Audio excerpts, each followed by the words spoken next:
Good morning, everyone. Hope you're all having a wonderful day today. Today, we're going to be talking about the Vortex Viper, the PST Gen II. We're just going to refer to it as the Viper for this video.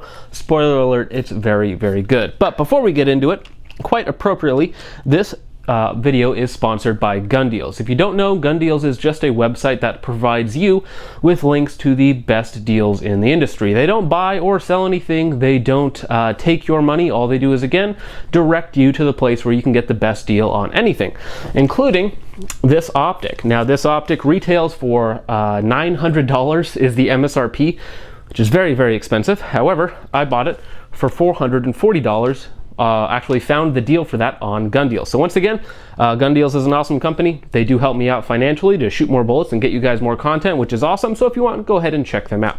Now, that perfectly leads into my relationship and how it came about with this optic. As I mentioned, I paid $440 for it through Bowtac or Bowtash, however you say it. I've had some problems with Bowtac in the past where they canceled an order of mine after about 3 months. So that was kind of lame, but overall I crossed my fingers on this deal and I actually did end up with the scope. This is of course the 1:6 model with the MOA reticle. Real quickly, of course, if you want to help out the channel, you can of course like, share, and subscribe. All that sort of stuff is free. It helps me out a lot. You can also comment literally anything down below, and that will also help me out in the YouTube algorithm. On top of that, there is Subscribestar, which is basically a pro to a Patreon. I give you some extra content, you give me some extra cash. And there's also AR-500 steel targets, which you will see me shoot in literally every video. I get questions about them all the time. Yes, they are rifle rated.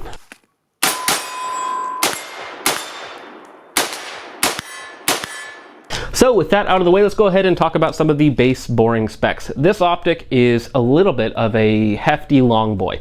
So it is 10.9 inches long, which is quite long. It is also about 24 ounces or 23 ounces. It is a very heavy little optic. Now, that being said, it's not the heaviest optic in this LPVO game. There are some optics that are like 26, 27, 28. However, just know that it is going to be a little bit bigger and longer than most other LPVOs. Here's the Strike Eagle 1:8 for comparison's sake. And with the caps on it, you can tell it's about an inch shorter and quite a bit smaller, especially on the rear end. Now, for our illumination on our reticle, we do have settings 1 through 10. However, there's really only 2 settings, that is bright and extremely bright. The difference between 1 and 10 indoors is not tremendous. They're both extremely bright. When I have this inside, because this has been on a home defense gun for quite some time, I have owned it for 2 or 3 months at this point, shot it quite a bit. I usually have it on like setting 3 or 4 because that's more than enough to see it through a flashlight, like way more than enough to see it through a flashlight. And if I'm outside, maybe I have it turned up to 6 or 7, but it is truly extremely bright. Now, on top of that, I left it on for about a month or so, and it did dim down when the battery, of course, was losing its charge, but its battery life is actually pretty good, especially considering if you have to leave it indoors on setting 3 or 4, it's going to last you maybe about a month or so, and then it'll start to dim, so just let that be known. Now, one of the biggest differences between the PST Gen II scopes and the lower-end Strike Eagle scopes is going to be where they're manufactured. So this scope is not manufactured in China like a lot of other budget low-end scopes are. I've tested lots of Chinesium scopes that have performed really well in durability with good glass, but this is made in the Philippines, so pick your poison there. But one of the things that is going to be much, much better on this particular piece of glass is going to be the glass. On this optic, the glass is much, much better than some of the more low-end scopes. And we will, of course, talk about that more later. Now, it does have a 1:6 throw, as you would imagine. It is basically perfectly a 180-degree throw. I have a universal polymer throw lever on here from Blackhound Optics.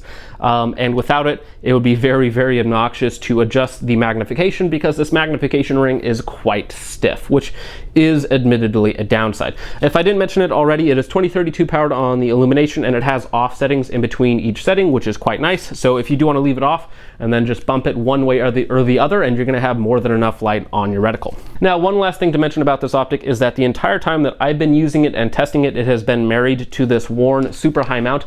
The mount is a 193 centerline height, which is excellent. It is basically the same way I run all of my red dots, which is quite nice.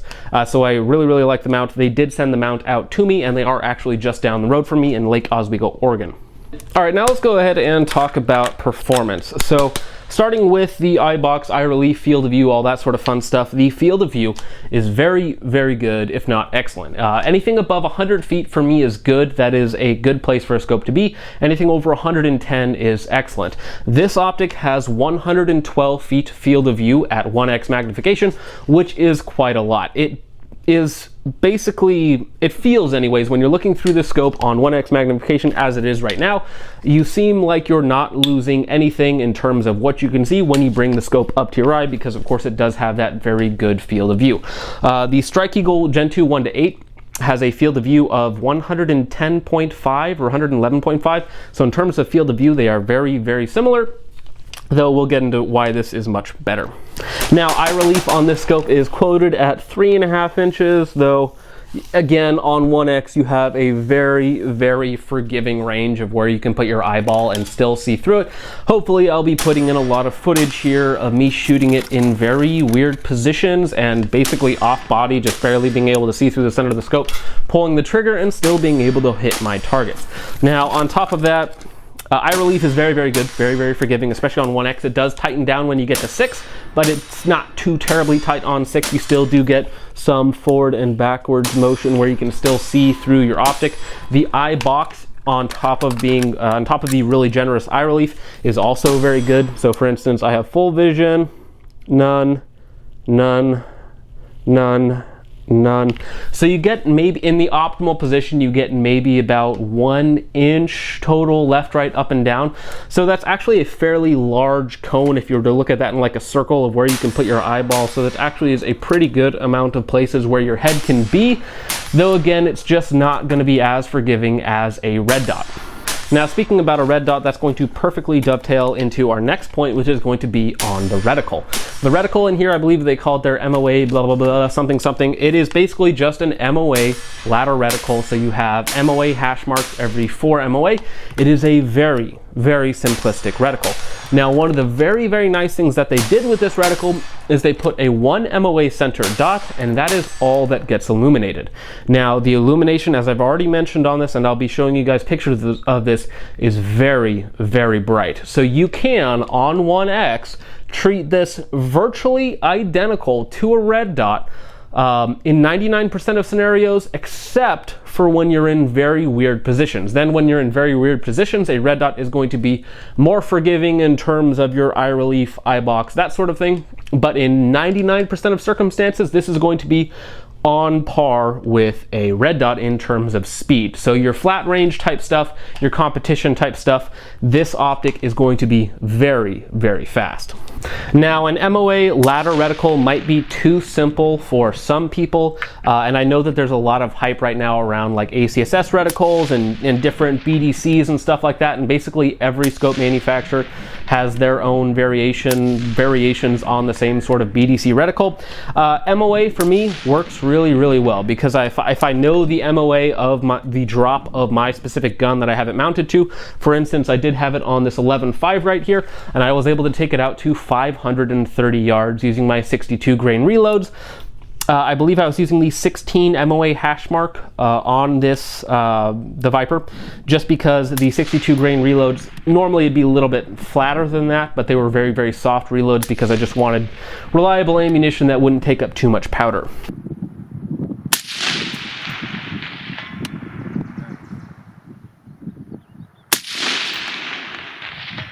Nice. Only the last one there. Okay. Now, so we hit this one.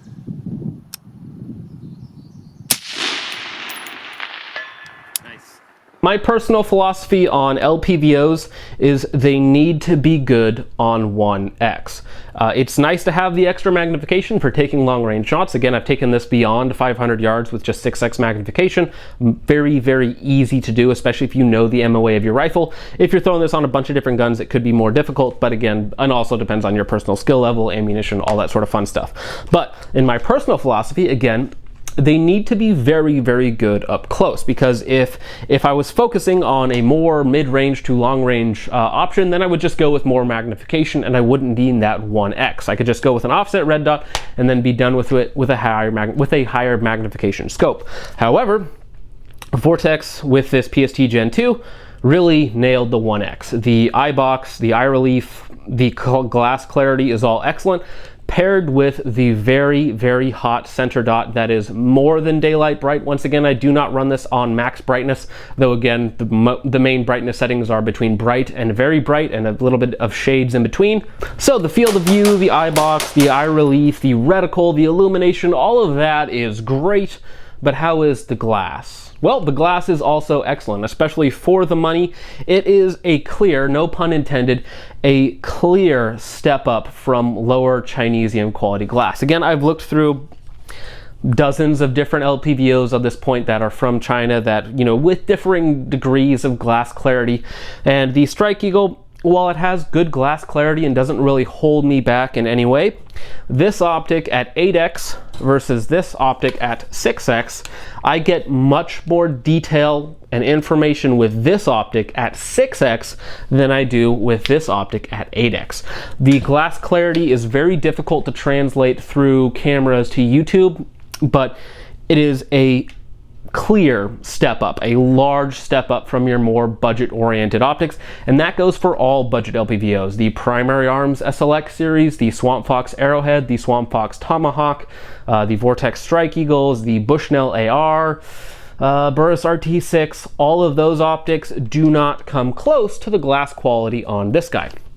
On top of that, I use this in a lot of low light shooting as well, pitch blackout using only a flashlight, granted a very, very bright flashlight, but it was more than up to the task because again, this optic does a great job of light transmission and keeping it crisp and sharp without losing any detail and without having annoying things like edge-to-edge clarity issues or chromatic aberration where there's actually color shift in really bright parts. Again, overall, this does an excellent job. And now this is coming from somebody who mostly looks through budget glass. This is not going to compare perfectly against truly high-end glass, Night Force, the Razor HD line of scopes. It's not going to quite be up to that level, but again, if you're used to budget glass and you're like, hey man, I really want to take it a step up, maybe buy a more high-end or mid-range LPVO, this is going to be a clear step up in terms of glass quality. Now, something else that also helps the PST Gen II be an excellent up-close scope and increase the clarity and the pleasurability of actually shooting with it attached is going to be this rear ocular section. So if you look at it in terms of girth, it is about 20% larger than the Strike Eagle and a lot of other smaller, more budget Chinese optics. And that is where some of the extra weight comes in because of course this rear section here is much larger. And the effect that has on your image is that you perceive a much larger image. So for instance, even though these two have a very similar field of view, like 111 versus 112, so basically identical, you really wouldn't be able to tell the field of view apart. Because this has a larger rear ocular section and a larger piece of glass that you're seeing that light through, it appears as if it's a larger image. So if I could explain this, it's like looking at the same image on two different monitors. One monitor is a 22-inch gaming monitor and the other one is a 34-inch ultra-wide, which funnily enough is what I game and edit on. So the larger rear ocular section does improve its perceived size, and so even though you have a lower total magnification of only 6, because you're viewing that image on a larger surface area, or at least that's the way it's perceived to me, you get a lot more clarity and detail than you do on this, which gets you more magnification on a smaller surface area, if that makes sense. So now let's go ahead and skip to basically the last part of this puzzle, and that is going to be durability. Now, most of you know that I do a double drop test on basically every optic that I get. However, because this is a higher end optic, I wanted to do more drops on it. So I actually ended up doing 6 drops on the optic. That is for 2 things. One, you want to see if your zero shifts. Again, we're using this very high quality worn mount that is torqued down to appropriate intermediate specs, which are quite higher than other scope mounts. We'll get into that when we do the review of the mount itself.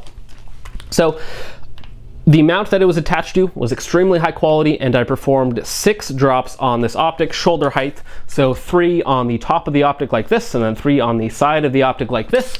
And of course it passed with flying colors in terms of durability.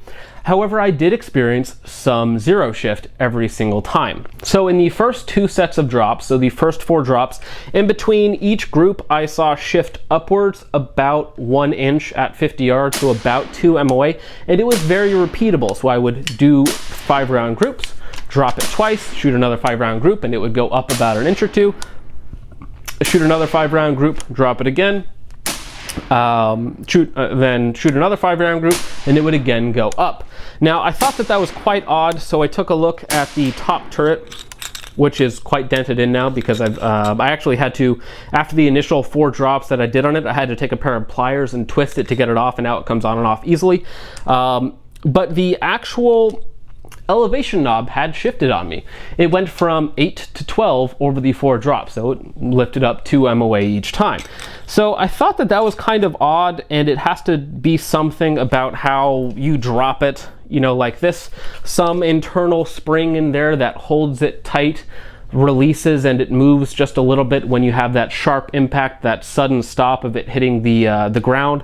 So something about that was causing it to shift on my optic. Though again, if you do encounter a very, very hard impact like that, you can always just check your top turret, dial it back to where it needs to be, and you should be good to go. So I was honestly a little disappointed that it didn't just hold it zero rock solidly like I was hoping that it would. However, that is kind of standard for more budget lower end optics to have somewhere between 0 and 2 MOA of shift. So I actually started writing the actual windage and elevation knob adjustments on my actual lower receiver. That way there, if it ever took a hard hit, I can just pull off the cap, say, okay, it's supposed to be at L5 right now, and it's at L7, dial it back to L5, and I should be good to go. So in terms of holding it zero, it does a good job of not being wildly off. Like if you drop this optic really hard and then I had to take a shot at like 200 or 300 yards, you would most likely still be on target on a man-sized target. Now if you're trying to shoot like a 1 or 2 or 3 MOA target, obviously that 2 MOA is a much bigger deal than if your target is very, very small. Though on any sort of like 11.5 by 20 or 18 by 30 like full-size man-sized targets, with inside 300 yards, you're still not going to be too far off target. You're going to be basically just a little bit higher than you think you are, which for most people is probably better depending on how your gun drops. So is the Viper any better in terms of actual durability and holding zero than the Strike Eagle line?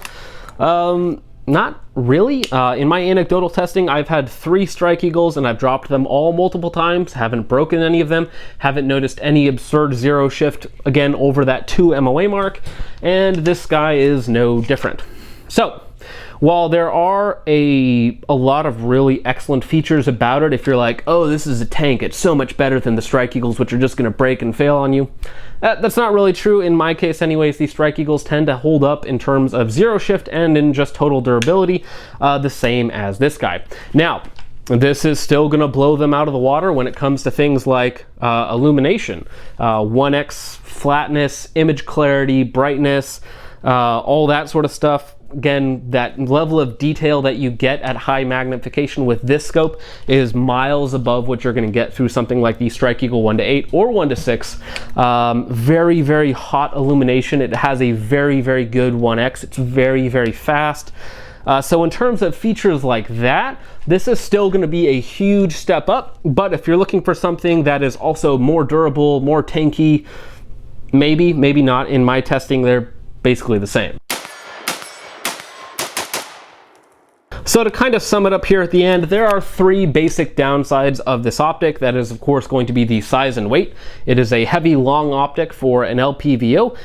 It is also expensive-ish, you know, anywhere from the $450 to $550, $600 price range is where you'll actually find these scopes for, which is a decent step up from the more budget LPVOs that are generally $400 and under, and its durability is not really above any of those other scopes. So keep that in mind when you're buying this guy. You are going to be getting a ton more glass in terms of quality, clarity, light transmission. The reticle on 1X is so much better.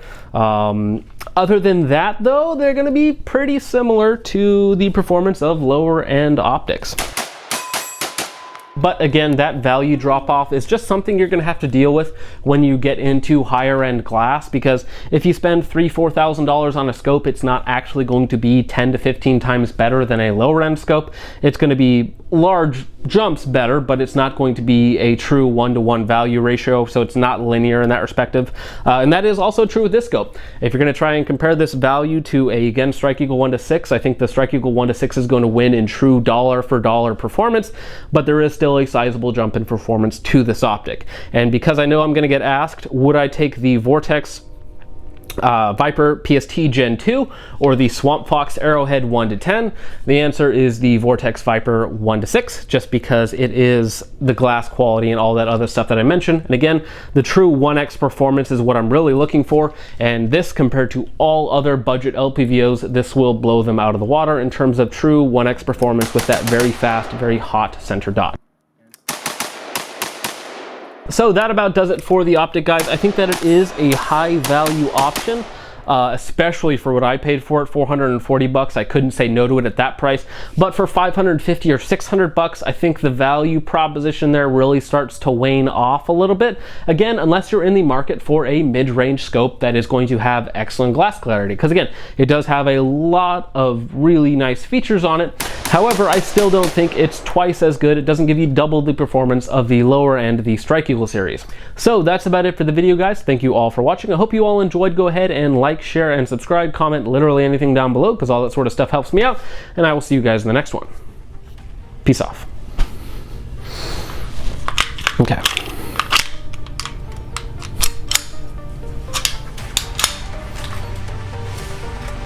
Oh, so bad. Did I mention that I hate the high point? Oh.